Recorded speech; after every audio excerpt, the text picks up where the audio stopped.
We're ready? Well, good afternoon, everybody. Welcome to this briefing by the Institute for Liberty on surprise medical billing. I am Andrew Langer. I'm president of IFL. Sitting to my immediate left here is Jerry Rogers. He's the editor of Real Clear Health. Yes, I am editor of Real Clear Health. Yes, Yeah, and also a colleague of yours at IFL, At IFL. and a colleague of yours at WBAL News Radio. 1090 and FM 101.5. I appreciate that, Jerry. We're gonna the program. The format for the program today is fairly straightforward. We're going to do some introductory remarks, each of the panelists here, as I introduce them. Then we're going to have about an hour of a conversation where Jerry and I are going to be asking questions of these panelists, talking about surprise medical billing. And then there's going to be some time later on down at towards the end of the program for our audience members to ask questions as well. Let me go ahead and start by introducing our panelists, and then I will turn it over to each of them in turn. Again, to my right here is Charlie Sauer. He is the president of the Market Institute. We have Ross Marchand, who is director of policy for the Taxpayers Protection Alliance, and then of course Dr. Pham, who is a principal with NDP Analytics and a PhD economist, and we're gonna go to him for some of the deep answers to the persistent questions about economics. Let me start with let me start here. This is a massively important issue, the issue of surprise medical billing. It is something that plagues Americans of all stripes all across the country. It is a legitimate public policy question that we do need to find some kind of solution to. And as the healthcare marketplace has gotten so convoluted so that we do not, in fact, have an actual free marketplace in healthcare, but a healthcare system driven by the HMOs, which are getting fewer and fewer in number by each passing year, driven by a number of other artifices in the marketplace that create barriers between patients or customers and their medical care. It is a situation which, unfortunately, is going to require some kind of legislative solution to it. Barring a legislative solution, some are talking about a regulatory solution, which is ironic given the climate that we are in right now. But nevertheless, it is a question that needs answering, and one that Congress seems at this point in time ill-equipped to answer. The panelists who are appearing with us today are folks who have been doing good, solid work in this from both an economic and a policy perspective. That's why we wanted to draw everybody together today around the table to have this discussion.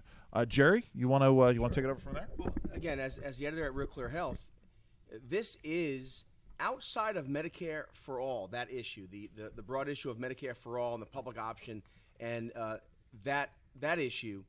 And then the ubiquitous drug pricing issue. This is the most covered or most interested topic that comes across my desk. And part of that is because some of our friends on the right, some of our friends on the left as well, but on the right have decided some strange answers. You said that this is an issue that needs to be dealt with, and what we have is a couple of pieces of legislation, a couple of vehicles. One is a price-setting bill with a GOP support, and the other is a price-setting bill with an extra layer to get there, but still a price-setting bill. I do know that there's a model that we'll discuss later, but New York City has a model for this, how to deal with this issue. We know it works because no one is exactly happy with it. Yeah.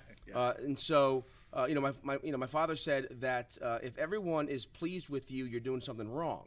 And so there is a solution to this. Listen, healthcare isn't as difficult to maneuver as we're told. There are answers to many of the issues, and sometimes they're right in front of us. The problem is the various interest groups get in the way. Yeah. And that's fine, but we have to be able to put forward, the right coverage, the right price, the right medicine, the right health care to the right patient at the right time.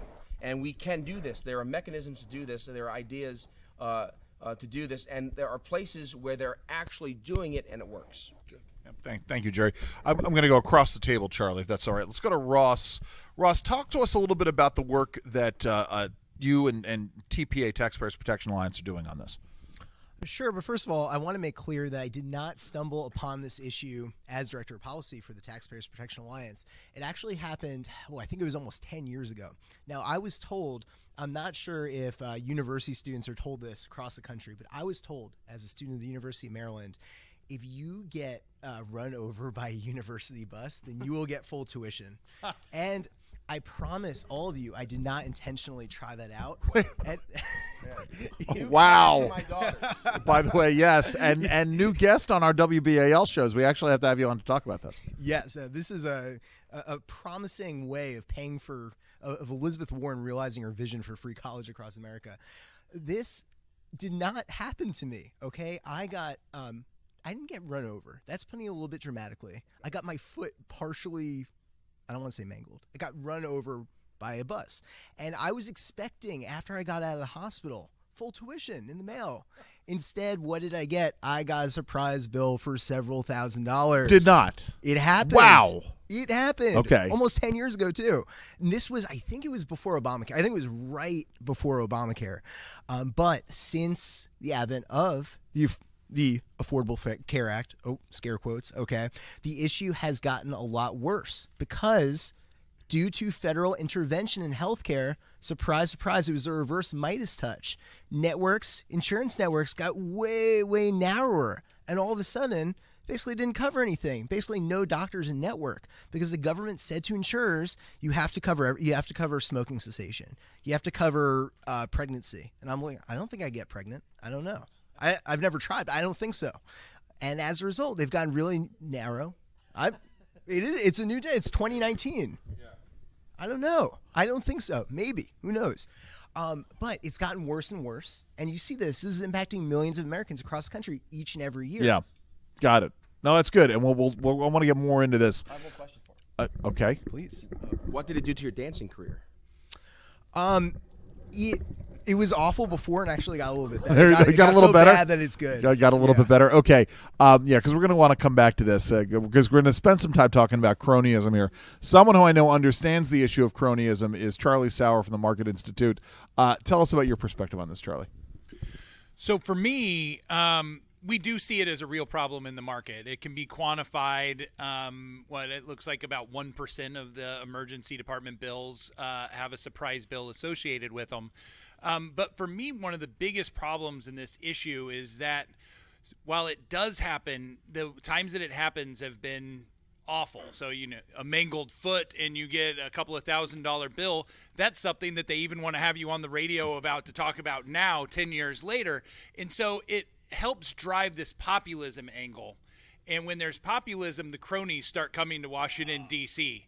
And so what we've seen are the insurance companies really up here driving the fact that they want lower lumber costs. This is the exact same thing as a home builder coming up to Washington, D.C. and saying, I want to pay less for my lumber because these guys are just charging me too much for my lumber. And you're like, no, everybody in the system has a place. The problem in healthcare is that we have the regulations like Obamacare and Medicare is large payers and Medicaid is large payers that obscure the market. So the insurance companies are coming up here saying, these doctors, I tell you what, they're just charging me too much money, Congress. You have to cap how much we're going to pay them, and I'll tell you where you should cap it. And this is where, that's bad on my books, but where they say they should cap it is where the insurance company wants to reimburse the doctor. And that is in the end of the day, that is the most amazingly appalling thing that I've seen in Washington, D.C., and it's something that we need to figure out how to stop. All the other solutions, including New York's, helps solve it a different way. But that's the beauty of it is there are a multitude of ideas. IFL is a big fan of the New York solution just because, again, it seems to get us to where we want to go. Let me turn to Dr. Pham from the NDP Analytics, if I have that right. Listen, by way of background, I met Dr. Pham via phone. And immediately he and I we're very much on the same page when it comes to these economics issues. I appreciate the deep dives you've done on this. Talk a little bit about your work in this sphere and some of the things that you found. Yep, thank you. First, did you pay for your surprise bill? I hope you did. No comment. No comment. So thank you. So we all agree that the surprise. We all agree that the surprise medical bills need to be solved, and we all agree that patients have to be out. The question is the approach. How do we solve for it? Is that the government come in and set the price to solve that problem, or you let the private sector, the market price system, to solve itself? We believe that the government should stay out because, based on our work and of the economic theories and economic empirical study, nobody show and support the price control system. It is a disaster. That was outdated. Why we want to go back to the price control system, I still don't understand that. And is it how big, how small the problem, and how we solve for that?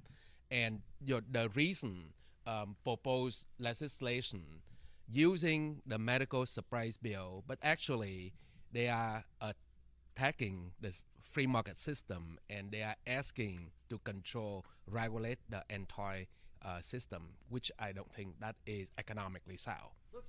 Let's get into this, because you talk about this generally, the issue of price controls and how price controls are like, I'm going to say like a virus, and I mean one of these nasty, blood spurts out of your eyes, Ebola-like virus. I mean, you institute a price control into some kind of a market economic system, and it literally accelerates the destruction of it. Talk about this. So, price control system, let boil down like a simple things, like for a foreigner, we always say it's a simple language. That means somebody come out to tell me that how much I can charge. So number one right there, do I have any incentive to innovate, to create any product and services to sell to the market and be rewarded? Now, hold on. Let me just make sure everybody sees. So we've pulled up an infographic that was put together for you, or that you guys put together. So I want to make sure that folks have their attention drawn to it. So in the healthcare market, we saw that in the 90s that the European, they imposed the price control on the drug already, and they failed miserably. And American pick up and American thrive on that field. And we saw that biopharmaceutical industry in the U.S. We become the leaders in the global market. And now let's talk about the surprise medical bills. This is this agreement between the insurers and the service providers. Patient has to be out. And after that, there are some legislation to say that why don't we come in to regulate the entire physician and doctor and nurses and you name it of the service providers, and to solve for the medical surprise bill, which is a small portion. So after that, for example, the 1895 bill saying that why don't we, there's three things in there they are asking. One, insurer cannot send the bill to the patient like you. Two, that to require the insurer to treat out the network with the same price as the in of the network. And after that, the number three, use the median rate for everybody. So that means this is the price control, one price fit for all.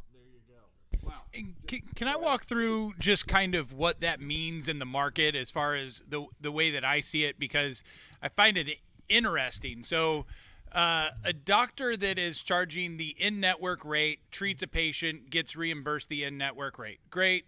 Nobody has any problems.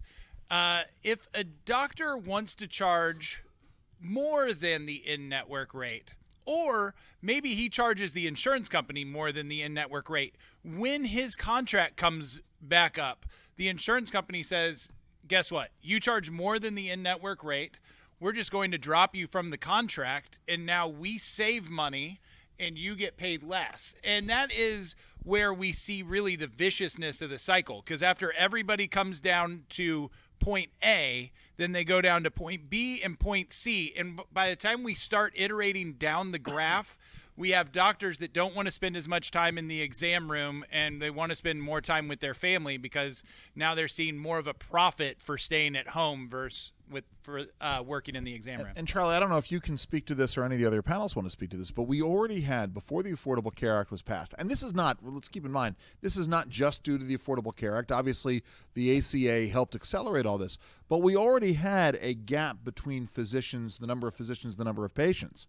And so, this accelerates that. This accelerates, as you were saying, please. Well, we had doctors retiring. For that matter, we had doctors that were committing suicide at increasing rates. And where we look in the market where doctors have gone outside of Medicare and Medicaid and insurance plans like direct primary care. Direct primary care has Atlas MD. I think they've been around for like 10 years now, and we haven't seen one direct primary care doctor commit suicide in that amount of time. And that is let's call it one of the more morbid statistics I've ever used in my life. But at the same time, I think that that's a hard qualifier for how bad the system has gotten. And once you're outside of dealing with the insurance companies, how good the doctors feel life is. And in the interest of full disclosure, my wife is a family physician, so basic primary care. That is a disturbing thing. Jerry, I know you wanted to jump in. Well, again, we say this on BAL all the time, and that is you're entitled to your opinion, but not to your facts. And I'll get to the question in a second. The problem here is that we don't even have to look at the UK or Canada in terms of the doctor shortage, in terms of patients not getting care. If you're a healthy person, you love the UK system. You love the Canadian system. If you're healthy, those systems work for you. It's when you get sick. And again, not to be overwrought about this, but the fact of the matter is there are patients who die in Canada for illnesses and in need of therapies that we take for granted here. And so I don't understand why, and this is going to be the question. I do understand why, but I want to hear what I don't understand why a Lamar Alexander or a Senator Cassidy from Louisiana would put forward measures that will price set, that will set prices. Look at the VA; it doesn't work. Look at Medicaid; it doesn't work. We don't even have to go to Canada and the UK. Price setting has never worked. So the question is, why? Why are, again, in this case, GOP members of the Senate putting forward a price-setting bill? I think that even going back to the discussion before Obamacare, things were deeply dysfunctional, completely and utterly broken. Things got even worse with Obamacare. And now the state of affairs is so bad that people look at instances like, or countries like Canada, countries like the UK, almost like a grass is always greener. But that is a false haven. And that is a false and seductive, but very misguided appeal.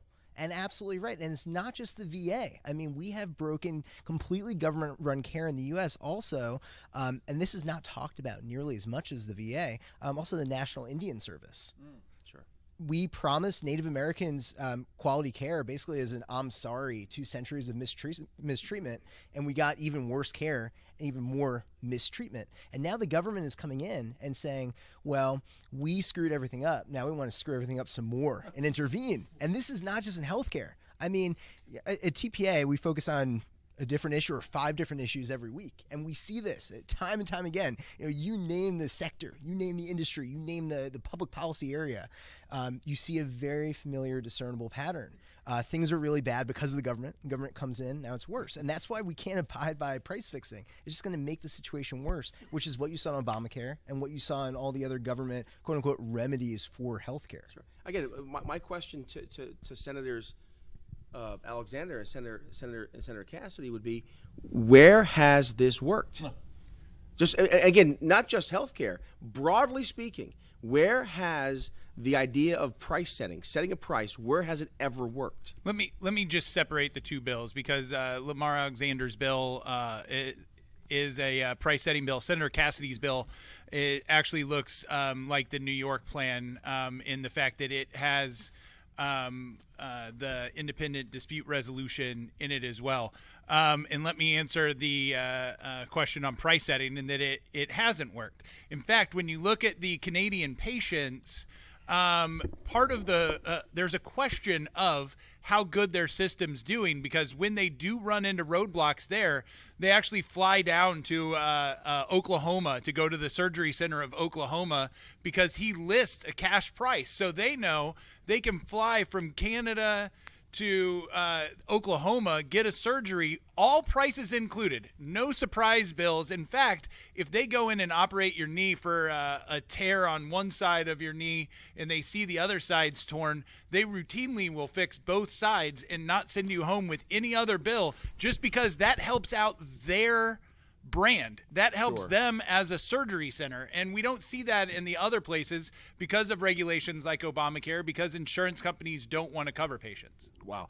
But Charlie, do me a favor. Spend a little bit of time walking us through the various pieces of legislation that are out there. I mean, and sort of, and where what they're all kind of saying. Where are the debates right now, if you can? Well, I'm going to go with 3 different policy solutions. Okay. There's probably 4 to 5 different policy solutions.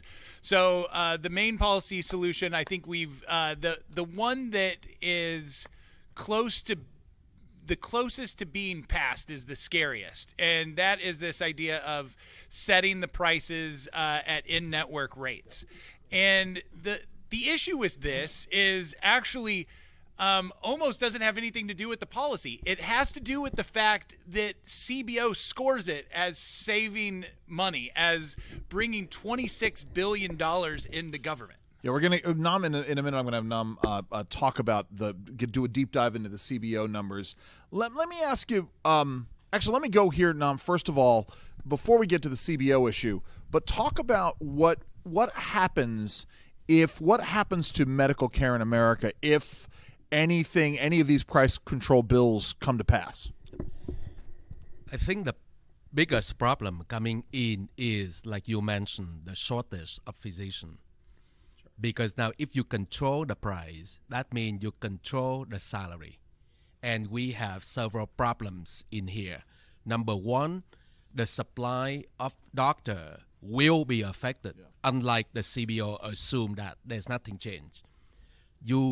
Secondly, if you are an employee doctor, that means the hospital or somebody pay you. That means the doctor will have to ask you to see more patients in order to pick up your salary, which means the quality of the healthcare in the U.S. will decline. Yeah. That is immediately those things will happen. In the longer term, your wife will agree with me that how can a student afford to go to medical school between 12 and 15 years for training? And the cost of attendance has risen for more than double in the past few years. Let me keep the microphone up, because I want to. You and I talked about this, and I want you to underscore this, because we're talking about. Now, my wife was fortunate; she went to the military's medical school, USIS. They paid her to go to medical school, but in turn, she did a 25-year career in the Air Force. Yes. So she had no debt, but she had a massive debt with the possibility of getting deployed, which she was deployed once, and a bunch of other assignments that took her away from her family. But talk about medical school tuitions. You and I had this great conversation a couple weeks ago. I'm sorry to make you pull it up in your report, but the issue of medical school tuitions, right? Because as we're talking about this, I mean, let's not put too fine a point on it here. So you're a doctor. You come out of medical school. You go into your residency program. We'll set that aside for a second. You go into private practice. I had this conversation with somebody at an event. Somebody was protesting an event where I was speaking, and I went out and talked to them. This is before the Affordable Care Act was passed. I'm sorry I was doing that. It's okay. I know, but we had a big hug. We had a couple of drinks together. It all was. But the point is, I was talking about this issue, and the folks couldn't wrap their heads around the fact, well, folks will just practice medicine anyway.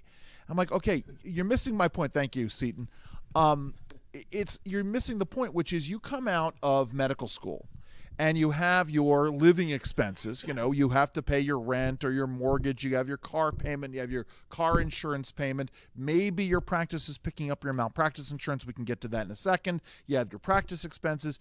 But the point is, then you have your student loan repayments. That's right. And so after taxes, and as they're paying your basic family physician less and less, set aside seeing more patients, but just paying them a lower salary, a lower starting salary, and then lower bonuses moving forward, your nut gets eaten up every time this goes up. And so and a huge chunk of this is a medical school loan debt, which you cannot refinance. A lot of folks don't know this, but if you have a federally backed medical school loan, you cannot refinance that loan regardless of how good your credit is, regardless of what your salary is.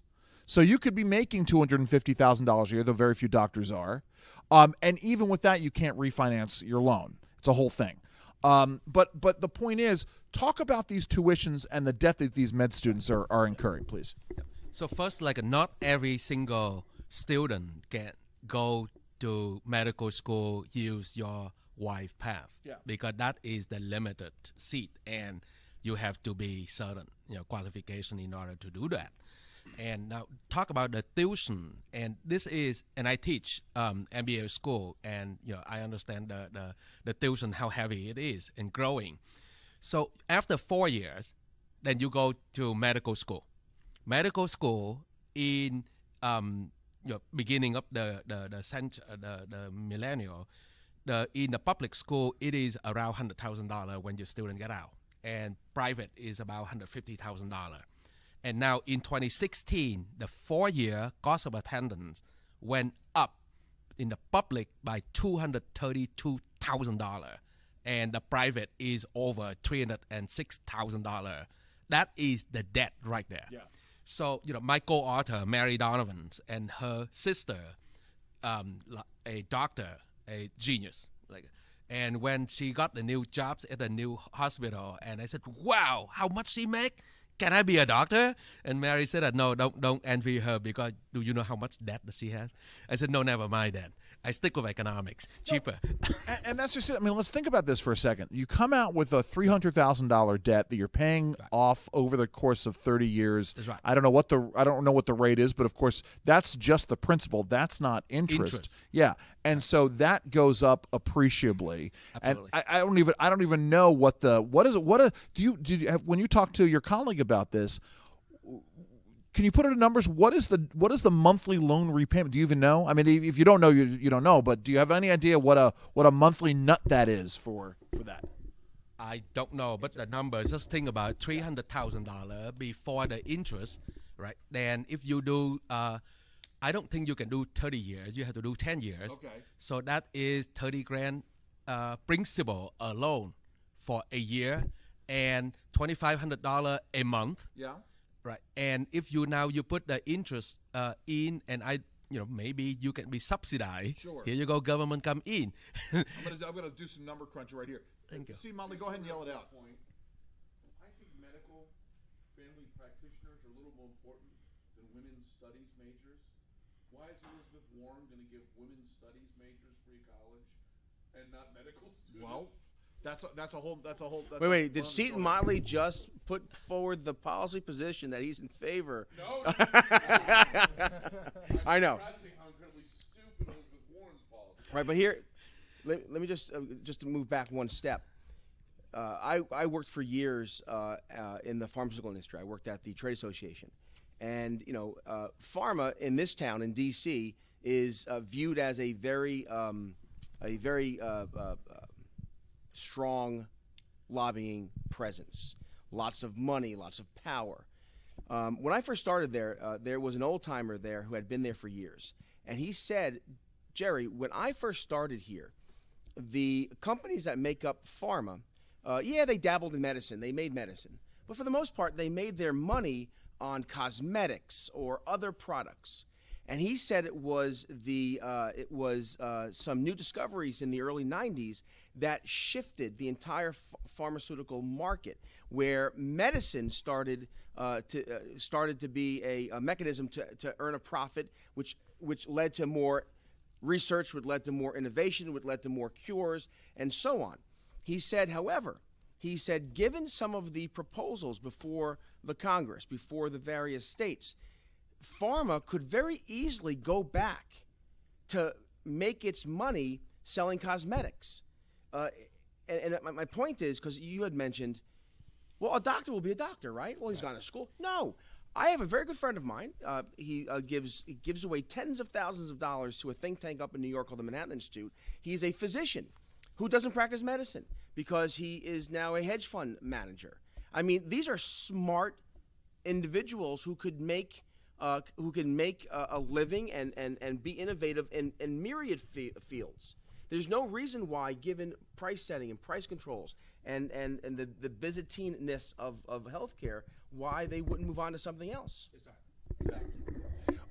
And I just want to say, I just did the number at 3%. Let's assume, and I know it's not that, but at 3%, 120 months, a $250,000 loan repayment is about $2,500 per month. So it's very, very well done. $2,500 on top of all of your other expenses to repay this debt. How can anybody possibly make the money of that? Ross, go ahead, jump in here. I'm going to share another college anecdote with you guys. I love your college anecdotes, Ross. It's not as exciting as the first one, though. When I was in college, and this was maybe freshman or sophomore year, it seemed like everyone had a phase where they thought being a doctor, that sounds so cool. I want to be a doctor. And everyone had watched House. And I think House was even still on the air. Maybe it was recently off the air. And people talked about salary, right? And the first appeal was salary. Oh, you want to make $300,000? Of course, who doesn't want to make $300,000? But then there's a winnowing out process. And by the end of this winnowing out process, pretty much no one wants to be a doctor anymore. And that winnowing out process is, well, there's a trade-off. You make a deal with the devil. You have to give up your 20s. What does that mean? Trips, I don't know. From my 20s vantage point, you basically collect life accomplishments and fun times and fun memories in your 20s that are probably unlike anything, especially after you get hitched, right? That you cannot really excuse me, I was hitched in my 20s. When in your 20s? I was 23 when I got married. Okay. Oh, okay. Again, no comment.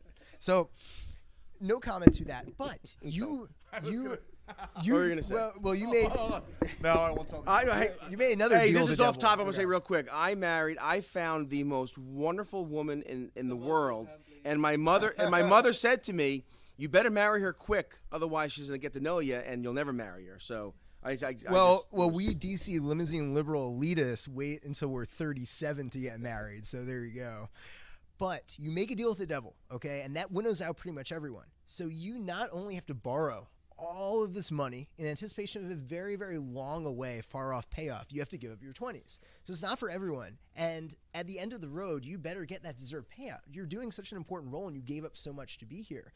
And TPA, a lot of other groups, and a lot of other concerned groups of physicians, and basically all parties are concerned that if you have a disastrous price fixing regime, you are not going to be able to be in a situation where you incentivize and motivate doctors to do very important work and to give them the promise of what they signed up for. Yeah, go ahead and give it back to them. So, now wrap it up about the price control, price setting, and the supply of doctors. We are not sitting here speculating. The reality is in California. We've seen that.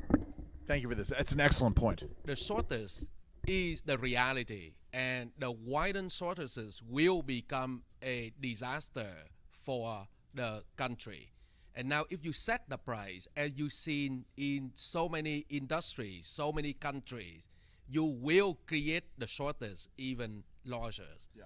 And in California, we have seen that the price control in California, the shortage of the doctor in California, and now California asking new doctor to come into the state of California, and California will pay for the student loan. So I don't see how economically wise work. Yeah. You set the price, my salary, and now don't have enough doctor, and now you take the taxpayer money and you go out, you pay for somebody else, and why you come in to set the rate from the get-go? Yeah, no, it is a massive tinkering with the system here. Charlie, let me turn to you. Our colleague John Goodman down at the Goodman Center had an interesting piece a couple of weeks ago on this. Talk to us a little bit about that. Talk to us about what John had to say. So one of the things that Dr. Goodman pointed out in his article was kind of how ridiculous the scoring is on the bill. So a second ago, I was hitting on the fact that the CBO scoring says that the bill brings $26 billion into government. And what John points... This is the Alexander bill. The Alexander bill. Okay, very good. Yeah, it's the price setting bill. Yeah. There's several moving, but the idea is that because I think that this was maybe the House bill. Okay. But either way, it brings in $26 billion, and where that money comes from is interesting because it reduces physician payments by it's like 15 to 20%, and by doing that, the employer saves money. So you have to keep following me because this is an economic kind of chain that happens. So the employer saves money, and the way that economists talk about employee compensation is that I'm going to pay my employee $100. We can divide it up however that employee wants. So maybe I give him 20 for insurance and he goes home with 80, or I give him 30 for insurance and he goes home for 70. In other words, if I'm an employer and I save money on insurance, I'm going to give him more in compensation. So if I was paying 70 to take home and 30 for insurance, and all of a sudden now I only have to pay 15 for insurance, now he gets 85 to take home. That means that the employee pays more money. I know that this is a long chain. I know it's weird, but that $26 billion comes from increased taxes that employees pay because of increased take-home pay. Now, that's an interesting number from CBO, but what John points out in the article, and what is kind of amazing that CBO didn't understand, is that by taking the money from the doctors who are paying a higher tax rate, they're actually losing money by giving it to the employees who are likely paying a lower tax rate. And in the best case situation, it's a wash of where the money goes. So not only are we breaking the system by doing everything the doctor said that price controls do, but we are going to either stay the same on revenue or go home. And the revenue is a problem because that's what Congress uses to pay for other programs. And so right now we have a continuing resolution that lasts until the 20th, and it's scary because we know that members want to go home for Christmas so that they can get their Christmas pies, and it's scary that they have $26 billion that they might use as a Christmas pie payment. We're going to talk in a minute about the calendar and trying to jam this legislation into end of the year stuff, but I want to go to Dr. Pham and talk about CBO and this issue here of the flaws in the scoring. It's interesting before we get to this. We spent a lot of time in the class that I'm teaching talking about policy analysis. And we're talking generally about regulatory policy, but in talking about cost-benefit analysis with my students, one of the things that we've been getting to is this idea of the problems when you have predetermined conclusions. In fact, it's funny, we were just talking about the EU and EU regulatory analysis and how they're notorious for using their cost modeling to benefit whatever predetermined conclusion they have.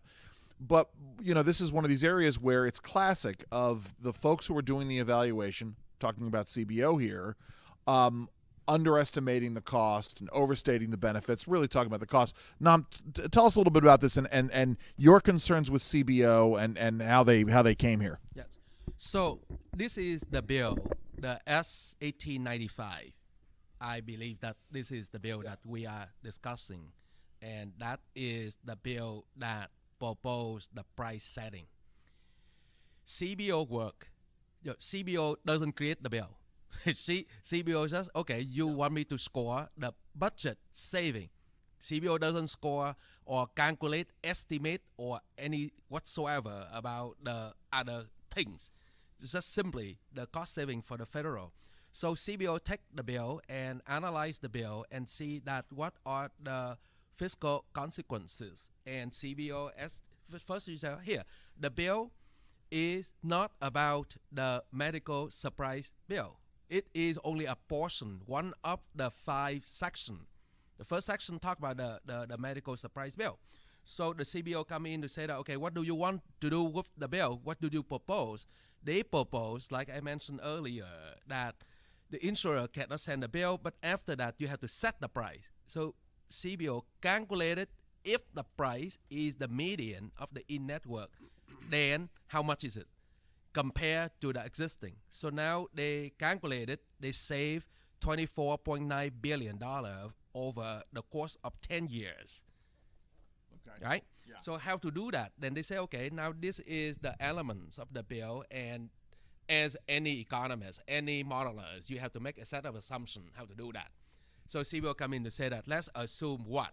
Number one, that because now insurer paying less, insurers cost less, let's assume that economics work, insurance company will pay back or cut back. That doesn't work. And you know, we look at, let's look at the last 17 years, like the health consumption expenditures and the net cost of health insurance. The net cost of health insurance, basically, you know, the difference between the two, that the annual growth is 6.7% a year per patient, per enrollee. Okay. So in 2000, we used to pay $228 on average per person. In 2017, $683 per person. Right? That is for the net cost of health insurance. This is the official number. We don't estimate, we don't calculate.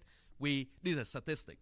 The health consumption expenditures, that the one that we are worried that rising, grew by 4.7%. Okay? Personal health care grew by 4.6%. Inflation, consumer CPI, grew by 2.1%. And the assumption that the the insurance company pay back or reduce the premium, I think it is unrealistic. Well, I mean, one shouldn't be surprised at this. I mean, we just went through a whole cycle. We now have 9 years of the Affordable Care Act. We had the promises that were given to us about what it was going to do. None of those promises have borne out, and in fact, almost all of the expectations that we had as to what was going to happen in the insurance industry. With the reduction in provision, I mean, we were all talking about this. Ross, I think you were talking about the mandates that were given and how that impacted. We saw this coming down the road. Sorry, Nam, go ahead. For the shortcomings, and so that is the first one. And the second, that now the CBO estimated that the cost to physician to solve the surprise bill, the fee will decline by 15-20%. So CBO said that let's assume that the supply of doctor will not change. That's how the saving come in. So now after that, even so, after you calculate that, even so, $25 billion saving, and what you saw, the medical surprise bill, only a portion of that, and the CBO stated clearly on their paper, they didn't hide. I have to give the credit that 80% of the saving came from the price setting, not from the surprise medical bill. But they didn't create that bill. They just score the bill. Right. And now after that, even so, then what do you solve? Currently, the health consumption expenditures in the U.S. is $3.2 billion. The physician and clinical services is only 20% of that expenditures. And now even the drastic change, you cut by 20%, you solve only 3-4% of the health consumption expenditure, and you blow up the entire industry. Listen, a couple of things. I know Andrew wants to get to questions in the next minute or so, but a couple of things. Look, here's when I'm on the radio, my wife will text in and say, "Jerry, you're just giving us all the problems." What are some of the answers? What are some of the solutions? We know what the facts are here. The CBO is never right. CBO has never been right. In my 20 years in doing public policy in D.C., the CBO has never been right, and that I am not exaggerating. If it was a ball player, it would have been cut and thrown out of the league. It's never ever right. Number one. Number two, it doesn't dynamic score like you were alluding to or talking about. Again, think about this in terms of medicine. It costs $30 to have this prescription, but if you don't have your prescription, you will lose your leg. And that will, but it doesn't score the expense to the system if you don't take your medicine, but you lose your leg and all the hospitalization, the doctor visits, and your lack of productivity and everything else. It doesn't dynamic score. If it doesn't dynamic score, then the score doesn't mean anything. And I don't understand why those who are honest brokers don't just call it out for what it is. It's nonsense. Well, there's a famous letter on Capitol Hill, right? And it's famous, and I have forgotten the senator who sent the letter, but he requested a tax scoring be done for a tax bill that was at 100% of GDP. And they came they came back with a score that the taxes collected would be 100% of GDP, which means that at 100% tax rate, where everything that you make is going to be taken by the government, that you're still going to work just as hard as you did before and make as much money. And so they are an amazingly bad source, but part of it comes down to they're scoring by rules that were created by Congress. So again, I like the bottom line things, and there are solutions. See, this is the thing. We can complain about healthcare, the mess it's in, but there are solutions. And in this case, right, the New York City model, which is this independent dispute board, and again, so you have the insurance company, you have the physician, and then you have at it. You know, I was talking to someone before we started this. You know, I love baseball. Baseball is the perfect game. I still think it's the perfect game. I coach football, but the perfect game is baseball. And in baseball, they have arbitration. The ball player before he goes into free agency thinks, I'm worth X. The ball club says, no, you're not. You're worth Y. What do? You go to an arbiter, and the arbiter decides, somewhere in between X and Y, and neither the ball player nor the ball club is pleased about it. And I think that this idea of having an independent arbiter is the best model moving forward. We can't fix the entire system, but we can fix parts of it. And I think too, I'm going to say this right now. This town and our media is so concerned with the nonsense of impeachment and what's going on there that we don't look at what's in front of us. The President Trump this week, right, signed regulation that allows for more transparency. If you want to fix the market, the first step is transparency. What do things cost? But the problem is that the news media and the political class, it's like the musician, right? They're over here doing all this, and we're missing things over here. Sure. There are good things happening in healthcare. Few good things, but some good things. This independent resolution board, I might be saying it wrong, this independent arbiter ought to be where the conversation goes. Let me sort of go, because while we're talking about this, Ross and Charlie, do either of you have anything?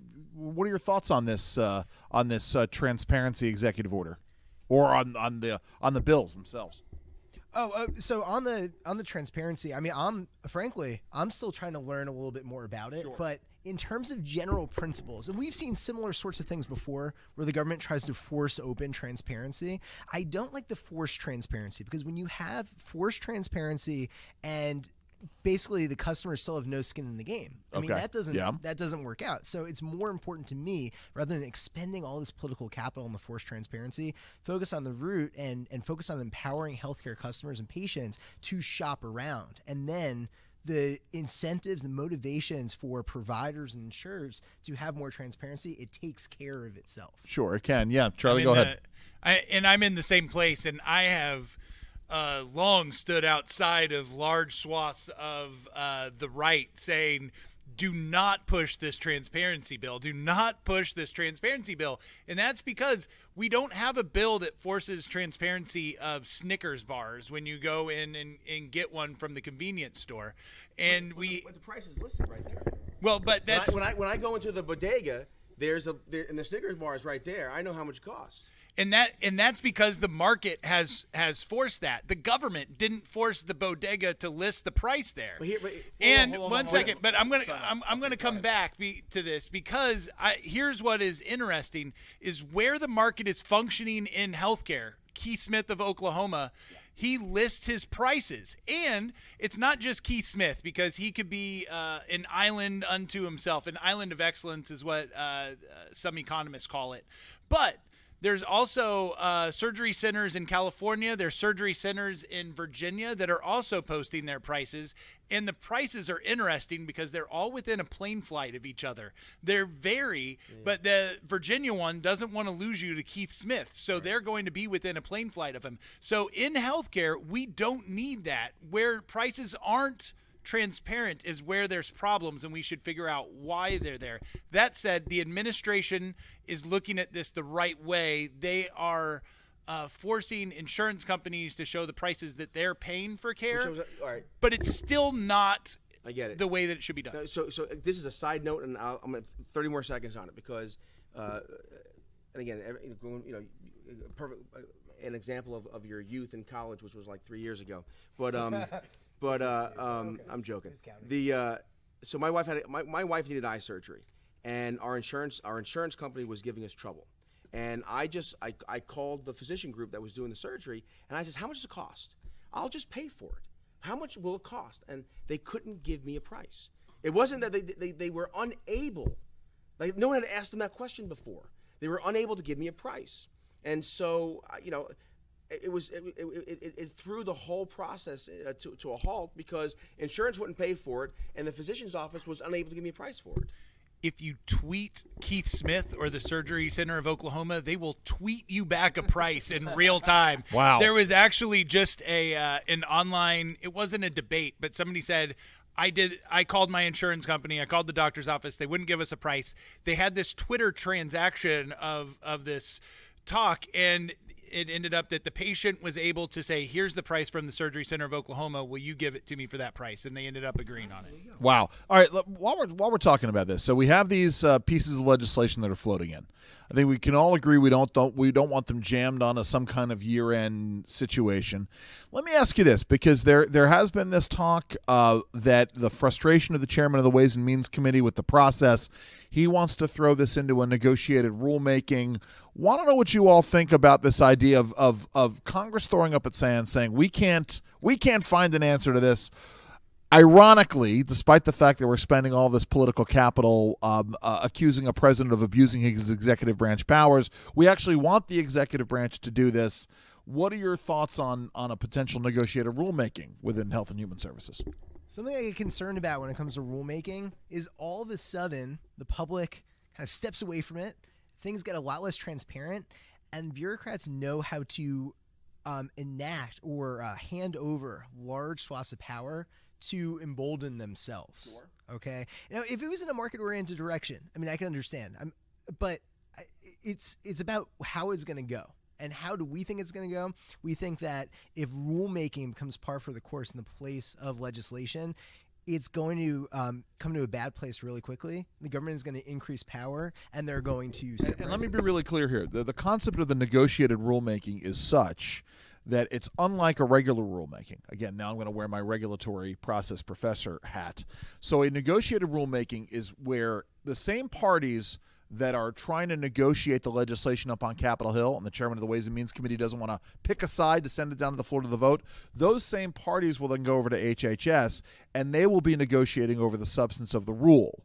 And so HHS will be the ones, it'll be essentially the same people who are doing it now, with the same kinds of stakeholders. So if you're concerned about, zombie insurance companies holding sway, zombie HMOs are holding sway over the process, you should be concerned here. Charlie, go ahead. So first off, let me say that I think it's a horrible idea, but it's a hilarious idea. Yes, because I agree with that. The whole proposal is proposing to have HHS arbitrate. Yes. Sorry, that's a good point. An arbitration solution. Like, Congress isn't pro-arbitration right now, which is what independent resolution is kind of short-termed as, but they want to push arbitration to HHS. I find it hilarious. It's an awful solution that just kicks the power of Congress into an unelected body.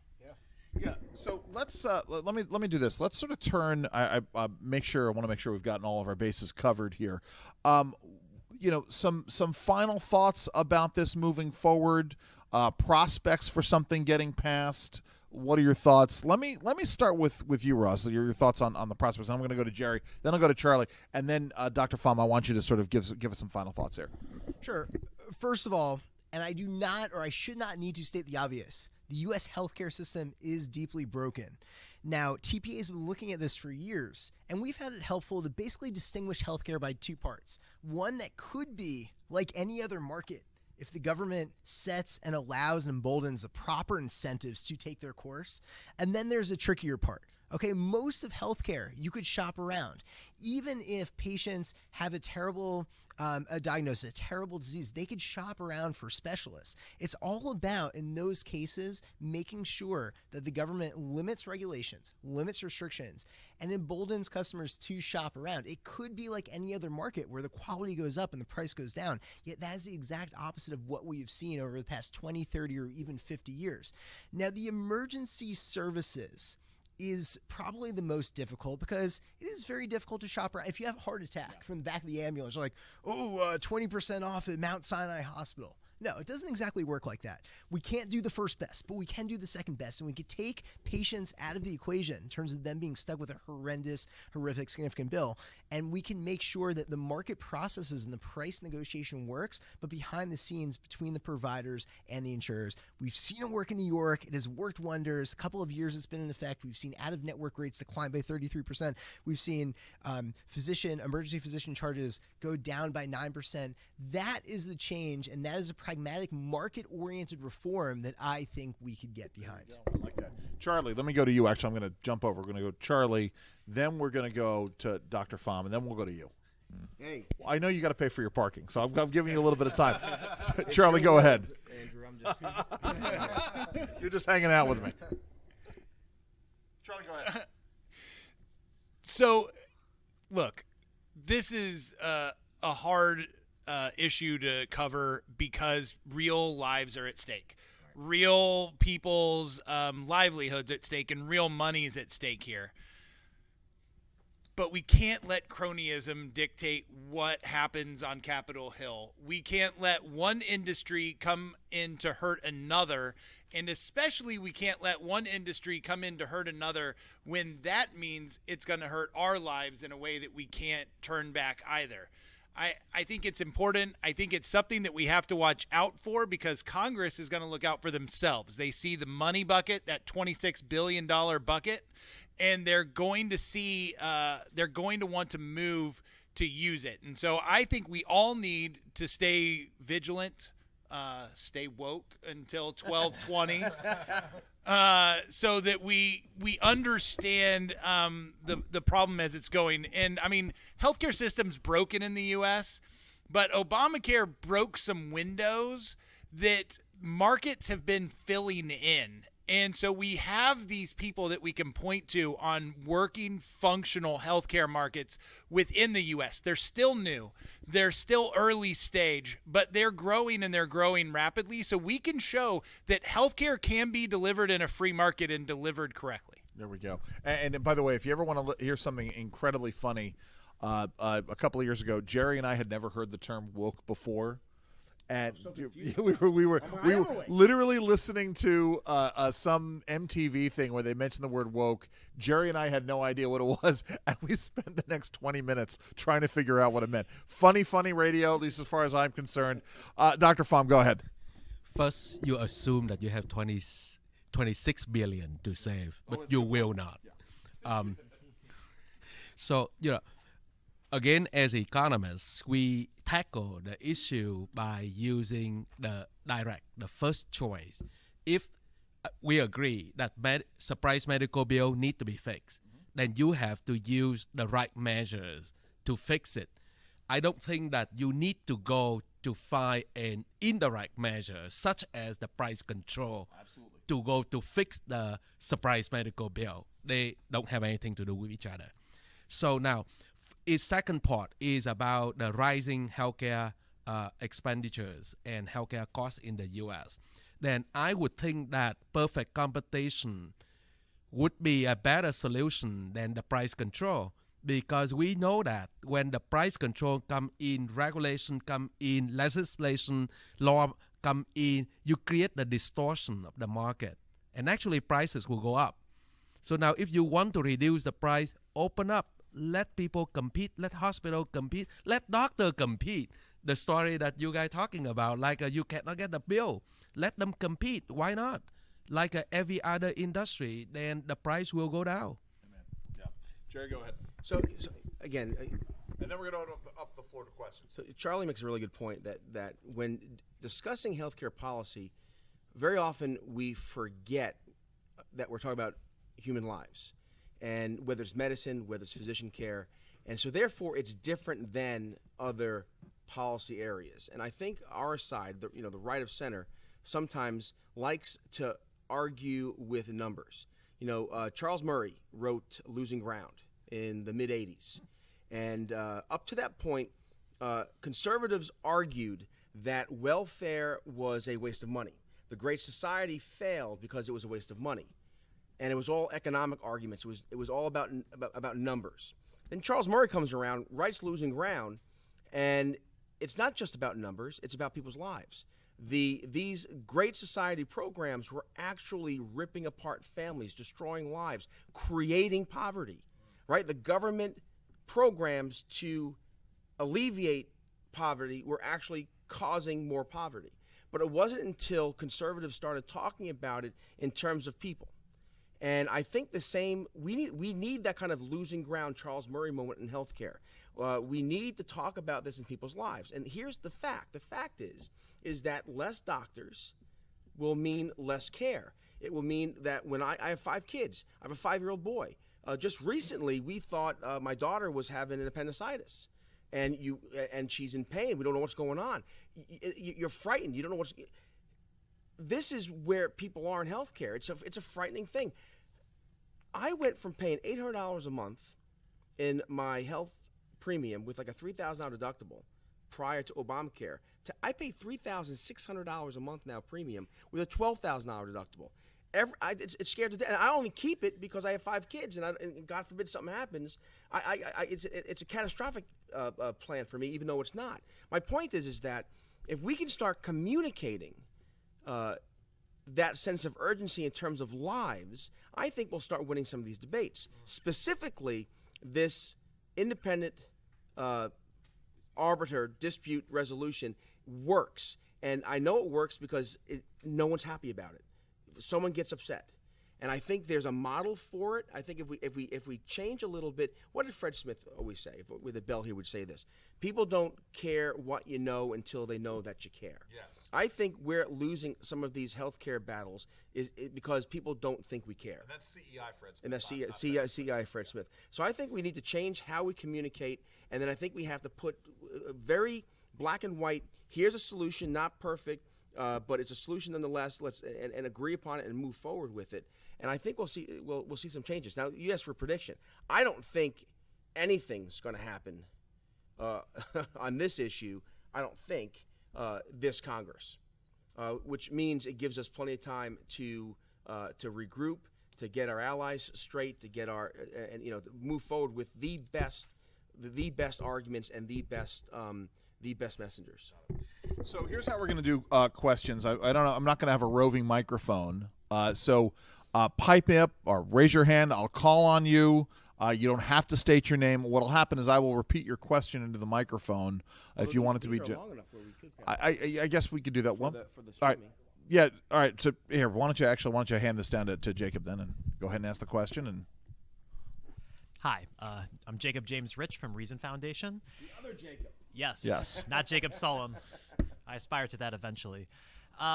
So yes, you guys briefly discussed solutions. I think many people on our side of the aisle think that price setting is objectively bad and really never turns out good. But we briefly touched on the solutions. I just want to throw a different idea for a solution at you guys and have you guys discuss it. Sure. When you receive a surprise medical bill, you were not explained the pricing mechanism before you got the bill.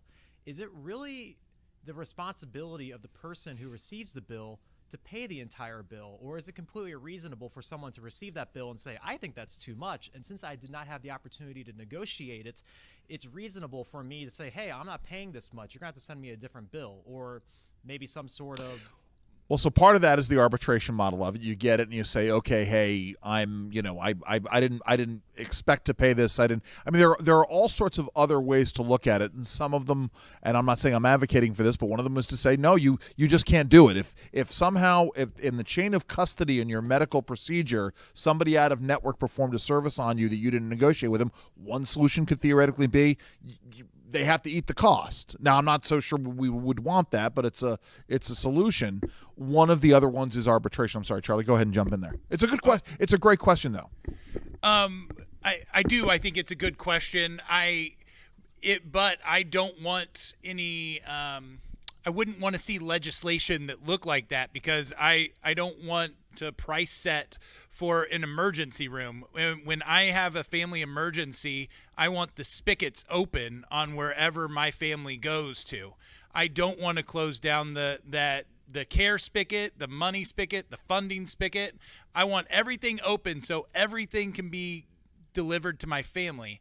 Now, that said, as an individual and as a consumer, and in the U.S. where we have free speech, yeah, you can go negotiate with them, with the hospital. You could also come back and negotiate with them and say, look, I'm going to go on Langer's radio show and talk about this bill.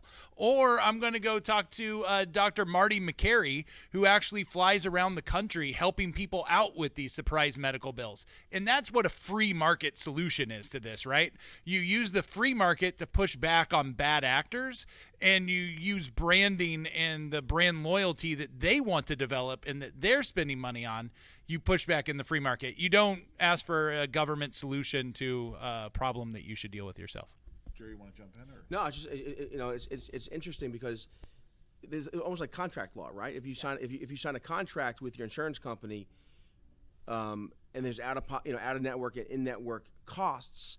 However, if you're in a state of emergency, by that definition, you can't affirm or you can't say yay or nay to the care. I liken it to the driving privilege, right? We all agree when we get our driver's license that we can the breathalyzer test is constitutional because we're driving on these roads, they're government roads, and this and that kind of understanding. But I do like what Charlie said, and that is nothing stops you, right? Even if you sign the contract and it's out of network, and even if you weren't, even if you were incoherent and signed away something, you could still say to the hospital, "Hey, it's $20,000. I'll pay you $8,000," and then come somewhere in the middle. I've actually done that with hospitals where for childcare, my wife had our 5th child, and the bill was X amount, and I was like, I can't pay X amount, but I can pay Y amount, and they said yes to it. But I think what Jacob's getting to is this idea of, unless there's some kind of a legislative solution, what is to prevent rampant, I'm not going to say fraud from taking place, but let's say that there is a calculated push for a bait and switch, where they're going to push in somebody who's out of network just so they can ding you with a surprise medical bill. Now, I would say, I'm not sure that's where you're going with this. Push back against that is exactly what you just said. Yeah. And if there's a jurisdiction where this is happening, well, then you go to the local ABC News and say, here are 15 examples of this happening at this jurisdiction. And the they in this case is the doctor. So you're talking about a doctor who's pushing himself into a room.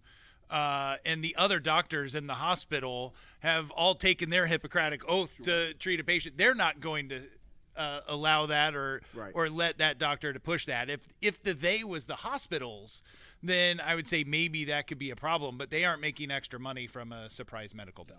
Jacob, did that get to it? Or? It did. And if you don't mind, I just want a quick follow-up. Of course. So the idea of government intervention to fix this, I think, is unreasonable, but because healthcare is so regulated. This is my point at the beginning. Yeah, because healthcare is so regulated, government is involved in almost every aspect of it, and we might need a legislative solution that backs away from regulations, that removes regulations that might be in the way. I think to solve this, something is going to have to change in the government.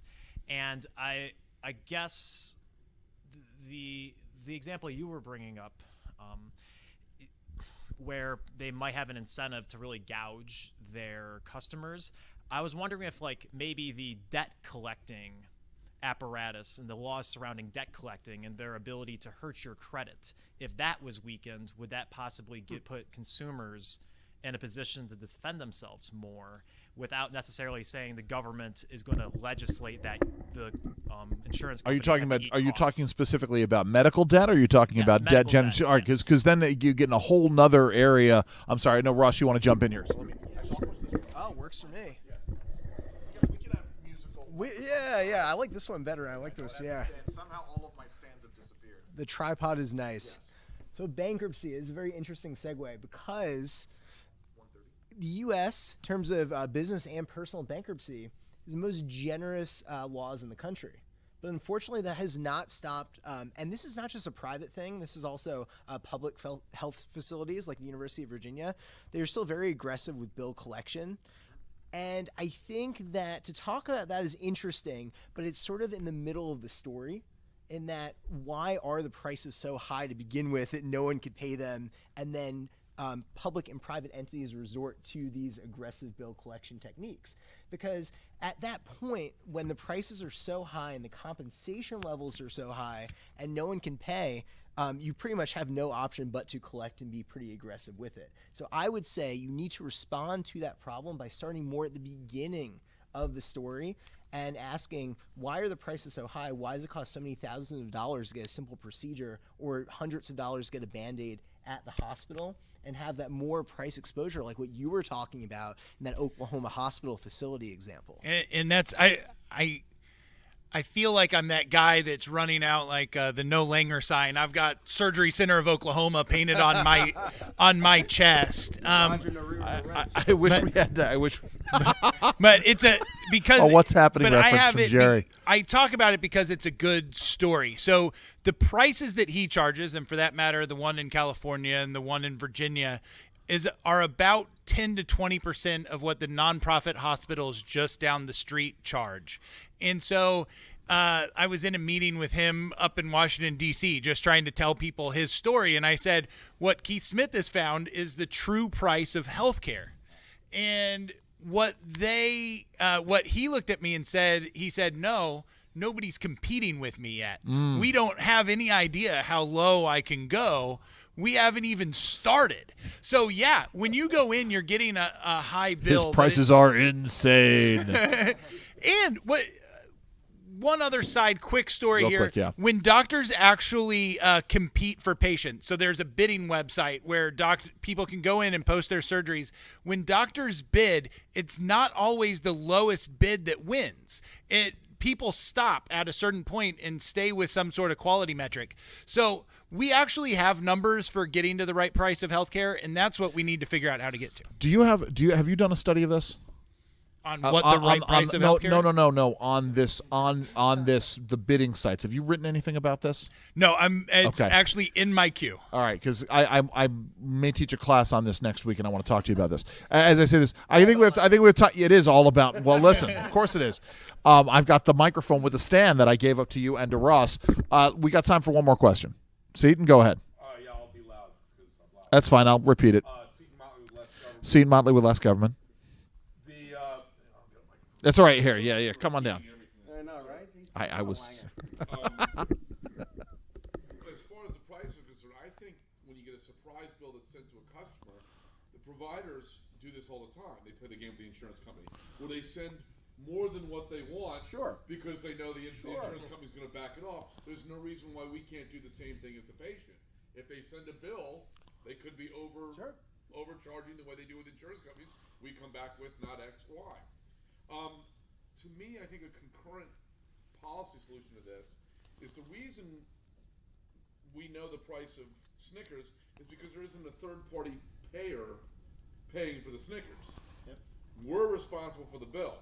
So much of healthcare has been outsourced to the third-party payer because of government. This is all because of government.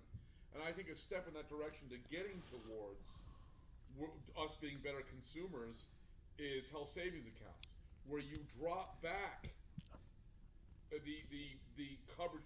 Geico doesn't pay for your oil changes. No, absolutely true. Wrap your car around it. Yeah, insurance, what we call health insurance in America is not health insurance at all. No, I agree with that. But my point is, just really quickly, if the insurance companies are only in the catastrophic insurance business, they'll be much more generous when the time comes. The reason they're nickel and diming us to death is because we're nickel and diming them to death. Right. Here. All right, go ahead. That's a good point.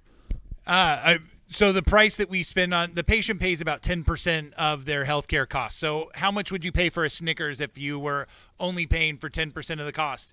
You might pay for a $10 Snickers if all you had to pay was $1. So, I mean, it's one of the reasons we see the runaway cost of hospital prices that are where you see a price at Surgery Center of Oklahoma that's 10% of what the nonprofit hospital. I couldn't do the math. Who's the surgeon at the math backwards? Never mind. I was going to ask you to go put in your plug again for your friend in Oklahoma, but I'm not going to do that. I appreciate that. Keith Smith. Keith Smith. Not here on the panel with us, but here in spirit is Dr. Keith Smith. No, I want to thank our panelists today, Charlie Sauer from the Market Institute, Dr. Pham from NDP Analytics, Ross Marchand from Taxpayers. Jerry, do you want to add in? Taxpayers Protection Alliance. So all those who, Ryan Ellis is over here and others around the table. So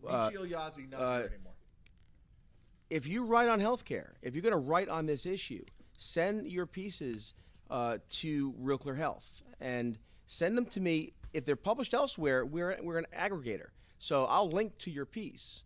But if you have original pieces, send them as well. I keep on forgetting my Real Clear Health email. But however, jerry@capallies.com. I remember that one. jerry@capallies.com. And again, it's we update the site daily. It's one of the most viewed healthcare sites, in terms of all the venues. It's one of the most visited sites, period, because you click on Real Clear Politics, which is the number one for DC, and then you go to the other sites, the energy and healthcare. Send me the pieces, because I think the reason why Andrew and I are involved in any of these things is because we believe ideas matter. And we believe that ideas communicated in the right way, you can actually make a big difference. And again, there are myriad examples of this. Thank you. Listen, so I want to thank you all for coming out today. Those of you who are watching us on Facebook or on YouTube or listening to the podcast, either on YouTube or wherever, I want to appreciate that as well. Thank you all very much. Have a happy Thanksgiving.